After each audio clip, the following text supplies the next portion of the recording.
Saya tidak perlu tegaskan tentang komitmen kerajaan lagi, kerana munasabah bagi rakan-rakan pimpinan wanita untuk menanyakan tindakan memperkasa peranan wanita.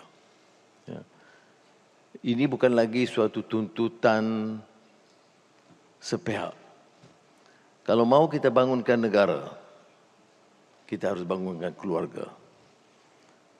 Mana kita mulakan membangun keluarga itu dengan memperkasa wanita sebagai ibu dan pendidik yang meletakkan asas bagi pembinaan generasi.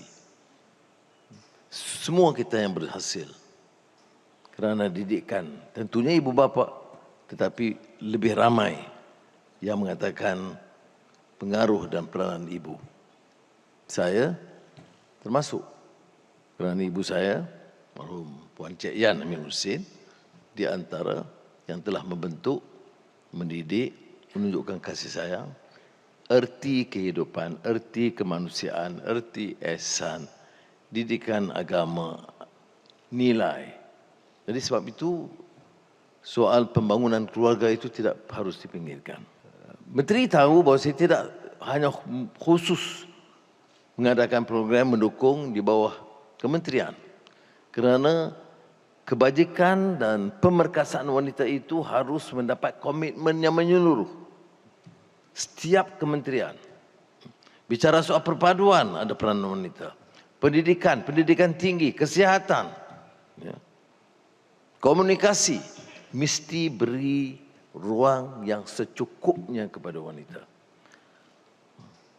Dalam kalangan penjawat awam, peranan wanita, walaupun kita saksikan beberapa tokoh-tokoh utama yang diberikan ruang kedudukan yang baik dengan prestasi yang kita membanggakan, tetapi tentunya saya mewakili juga pandangan seperti mana saya gesa kepada Ketua Setiausaha Negara supaya mencari jalan meningkatkan peranan dan kedudukan wanita setimpal dengan keupayaan mereka.